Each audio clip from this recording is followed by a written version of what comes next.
मदद के लिए आगे आया है। मुख्यमंत्री उमर अब्दुल्ला ने ऐलान किया है राहत का। प्रत्येक मृतक के लिए 2 लाख रुपए, गंभीर रूप से घायलों के लिए 1 लाख रुपए का ऐलान किया है और मामूली रूप से यानी कि आंशिक रूप से जो लोग जख्मी हैं 50,000 रुपए उन्हें दिए जाएंगे। पूरी तरह क्षतिग्रस्त संरचनाओं के लिए 1 लाख, यानी कि अगर घर आपके पूरी तरह से, दुकानें आपके जो खोखे हैं चाय के या तमाम चीजें अगर क्षतिग्रस्त हो गई हैं पूरी तरह से, तो 1 लाख रुपए। गंभीर रूप से क्षतिग्रस्त संरचनाओं को 50,000 और आंशिक रूप से क्षतिग्रस्त संरचनाओं के लिए 25,000 का ऐलान मुख्यमंत्री उमर अब्दुल्ला द्वारा किया गया है। मुख्यमंत्री उमर अब्दुल्ला किश्तवाड़ के चसोती गांव पहुंचे थे।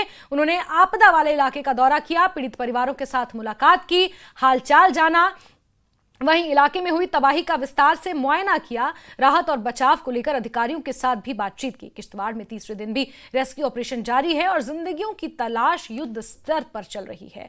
53 लोगों की मौत हो चुकी है, 69 लोग अभी भी लापता हैं। 14 अगस्त की दोपहर को चसोती में ये बादल फटा था, जिसके बाद यहां भयंकर त्रासदी हुई है और यहां पर आज मुख्यमंत्री उमर अब्दुल्ला खुद पहुंचे। पीड़ित परिवारों के साथ उन्होंने बातचीत की, मुलाकात की और अब उन्होंने एक राहत पैकेज की तरह ऐलान किया है कि जो मरने वाले लोग हैं उन्हें 2 लाख रुपए दिए जाएंगे, जो गंभीर रूप से जख्मी हैं उन्हें 1 लाख रुपए दिया जाएगा और जो आंशिक रूप से जख्मी हैं यानी हल्की फुल्की खरोंचें और चोटें आई हैं उन्हें 50,000 रुपए दिए जाएंगे। 2 तस्वीरें आप देख रहे हैं, जहां एक तरफ मुख्यमंत्री उमर अब्दुल्ला आज दोपहर चसोती गांव पहुंचे हुए थे। हर जगह का जायजा उन्होंने लिया, जहां सैलाब, जहां मलबा आया था, मेन मार्केट में जहां गाड़ियां पार्क की हुई थी वहां पर भी उन्होंने जायजा लिया। कुछ जो मकामी लोग हैं उनसे भी मुलाकात की, उनके घर भी गए क्योंकि घर भी क्षतिग्रस्त हो गए हैं, जिन्हें दोबारा रीबिल्ड करने को लेकर उपराज्यपाल प्रशासन ने सुनिश्चित किया है कि नए सिरे से उनके मकान बनाकर देंगे। तो वहीं राहत के लिए जो पैसा है एक उसका भी ऐलान, मुआवजे का भी एक तरह से ऐलान यहां पर मुख्यमंत्री उमर अब्दुल्ला द्वारा किया गया है। संरचनाओं यानी कि जो वहां पर इंफ्रास्ट्रक्चर है, यानी कि घर हो गए, दुकानें, बाजार, लोगों की जो संरचनाएं हैं अगर वो पूरी तरह से टूट चुकी हैं तो 1 लाख रुपए मिलेंगे। गंभीर रूप से अगर क्षतिग्रस्त हुई है यानी कि बहुत ज्यादा 50% से ज्यादा डैमेज है तो उसके लिए 50,000 दिए जाएंगे और बहुत अगर हल्का फुल्का डैमेज है उसके लिए 25,000 दिए जाएंगे। साथ ही साथ मरने वालों को 2 लाख रुपए के मुआवजे का ऐलान किया गया है। जो लोग जख्मी हैं गंभीर रूप से उन्हें 1 लाख और मामूली रूप से जख्मी लोगों को 50,000 रुपए का मुआवजा दिया जाएगा। इस बीच मुख्यमंत्री उमर अब्दुल्ला ने यहाँ पर जायजा भी लिया है और फिरदौस खांडे किश्तवाड़ से जुड़ चुके हैं जहां पर ये त्रासदी हुई थी और फिरदौस और जम्मू से राजन हमारे साथ बने हुए हैं। राजन, आपके पास आऊंगी लेकिन एक बार ऑन स्पॉट चलते हैं, फिरदौस से जानते हैं। फिरदौस, अभी क्या हालात है, राहत बचाव कार्य किस तरह किया जा रहा है? क्योंकि जो राजन जानकारियां दे रहे थे कि बहुत ही संजीदगी से, बहुत ही इत्मीनान से वहां पर जेसीबी चलानी पड़ रही है क्योंकि आशंका ये है कि मलबे के नीचे कुछ और लोग ना दबे हों कहीं। जी देखिए, आज इस सामिया को जो 14 तारीख के 12:30 बजे हुआ था, आज इसको लगभग तीसरा दिन है और रेस्क्यू ऑपरेशन जारी है जिसमें एसडीआरएफ की टीमें हैं, एनडीआरएफ की टीमें हैं। जी चलिए जुड़ते हैं दोबारा फिरदौस से क्योंकि नेटवर्क का वहां पर इशू है और जिस तरह की टोपोग्राफी और वहां की परिस्थितियां हैं। राजन का इस बीच रुक कर लेते हैं, जम्मू से जुड़े हैं राजन।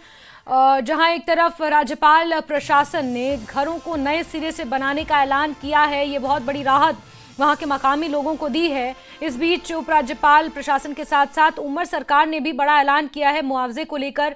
मरने वालों को 2 लाख रुपए और इस तरह से जिनके पूरी संरचनाएं यानी कि जिनके घर, दुकानें जो पूरी तरह से ढह गई हैं उन्हें दोबारा निर्माण करने के लिए 1 लाख रुपए के मुआवजे का ऐलान किया है। ये भी चसौती के लोगों के लिए कहीं ना कहीं एक बहुत बड़ी राहत की बात है कि प्रशासन और सरकार दोनों उनके साथ खड़ी है शाना बशाना।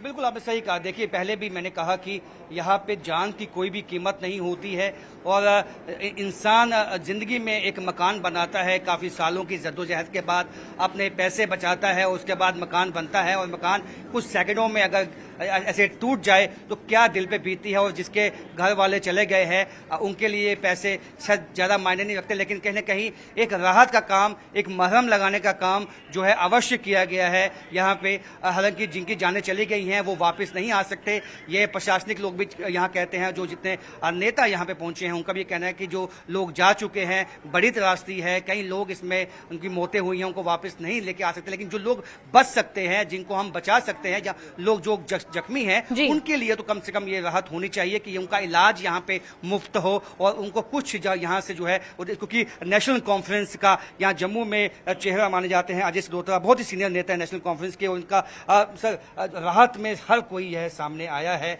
कितनी बड़ी बात ये एक तरह से, क्योंकि जिस तरह से प्रशासन एक्ट किया है यहाँ से, इसमें मैंने आपको बताया ना कि इस चीज़ को उमर अब्दुल्ला साहब जो चीफ मिनिस्टर हैं हमारे, वो ज़ाती तौर पे इसको मॉनिटर कर रहे हैं, क्या यहाँ हॉस्पिटल को, क्या वहाँ एवैक्यूएशन को, और मौके पर गए हैं। उन्होंने अनाउंस कर दिया है, जो आपने भी कहा कि 2 लाख रुपया जो मर गए हैं उनके घर वालों को, 1 लाख रुपया जो ज़्यादा जख्मी हैं, 50,000 रुपया जो कम जख्मी हैं, और हॉस्पिटल में डॉक्टर साहबान को कहा गया कि इनका मुफ्त इलाज होना चाहिए और 24 आवर सर्विस होनी चाहिए। आपने देखा जब से ये यहाँ पेशेंट आए हैं तब से डॉक्टर साहबान जो हैं दिन रात लगे हैं, और यहाँ मैंने पेशेंट से ही पूछा, उन्होंने भी सेटिस्फेक्शन बताई कि हम सेटिस्फाइड हैं इस इलाज से। और मैं इस बात के लिए ये कहना चाहता हूँ कि ये दुखद घटना है, मगर जिस तरह से उमर अब्दुल्ला साहब ज़ाती तौर पे मॉनिटर करके इस सिस्टम को तेज़ चला रहे हैं, ये उनको भी हम दाद देते हैं, चीफ मिनिस्टर को, एडमिनिस्ट्रेशन को, कि वो कोशिश कर रहे हैं कि ज़्यादा से ज़्यादा लोग जो हैं ठीक ठाक हो जाएं। और डीसी साहब को जो किश्तवाड़ है और जो बाकी उनके साथ अमला काफिला है, सिक्योरिटी फोर्सेस हैं, जो आर्मी है, उनको भी यही हिदायत है कि आप यहाँ मलबे से जो लोग वैक्यूएट कर सकते हैं करो, अगर डेड बॉडीज दिखते करो, मगर पता लगना चाहिए कितना नुकसान हुआ। यहाँ हम गए थे अंदर, देखा हमने सब पेशेंट्स को, और वहाँ उनका ये कहना था कि हमारे जो कोई भाई है, कोई बहन है, कोई बच्चा है, कोई माँ है, बाप है, उनका पता नहीं चल रहा है। तो मुझे उम्मीद है कि 1-2 दिन के अंदर अंदर उनका भी सबका पता चल जाएगा, और फिर मैं आपके माध्यम से इस दुर्घटना को जो हुई है इसका अफसोस जताते हुए मैं तमाम परिवारों से सहानुभूति जतलाता हूँ और उम्मीद रखता हूँ कि माता रानी जो जख्मी हैं उनको जल्दी ठीक करेंगे। तो देख सकते हैं कि सभी नेता जो है वो ये चाहते हैं। नेशनल कॉन्फ्रेंस के सीनियर नेता अजय सिद्धोत्रा, इनका कहना है, इन्होंने खुद माना है कि जिस तरह से एक कोऑर्डिनेशन में काम किया गया है, चाहे वो एलजी प्रशासन है, एडमिनिस्ट्रेशन है, चाहे वो यहाँ बीजेपी के नेता पहुंचे वहां पे, चाहे गवर्नमेंट, सेंट्रल गवर्नमेंट ने जो यहाँ पे स्टेप उठाई है वाकई ही प्रशंसा के लायक है। और यहाँ जो डॉक्टर्स की टीम है, वाकई हमने खुद देखा, डॉक्टर्स की टीम यहाँ पे दिन रात लगी हुई है, और यहाँ पे कोशिश यही है कि जिनकी जान बच सकती है उनको, उनकी जान को सबसे पहले बिल्कुल राजन, किसी की भी जान अगर बच सकती है तो जान बचाना प्राथमिकता है, और ऐसे में प्रशासन पूरी तरह से डटा हुआ है। और आज मुख्यमंत्री उमर अब्दुल्ला खुद वहां पहुंचे, राज्यपाल खुद नजर बनाए हुए हैं। बीते कल प्रधानमंत्री नरेंद्र मोदी ने उपराज्यपाल और मुख्यमंत्री उमर अब्दुल्ला से फोन कर हालातों का जायजा लिया। ये बहुत बड़ी त्रासदी किश्तवाड़ के लिए है, और इस त्रासदी से उबरना इतना आसान नहीं होगा। सरकार को भी, उपराज्यपाल प्रशासन को भी यहाँ के लोगों के साथ खड़े रहने की इस वक्त जरूरत है, जो होता हुआ नजर आ रहा है। बहुत शुक्रिया राजन हमारे साथ जुड़ने के लिए, जानकारियों के लिए। खबरें अभी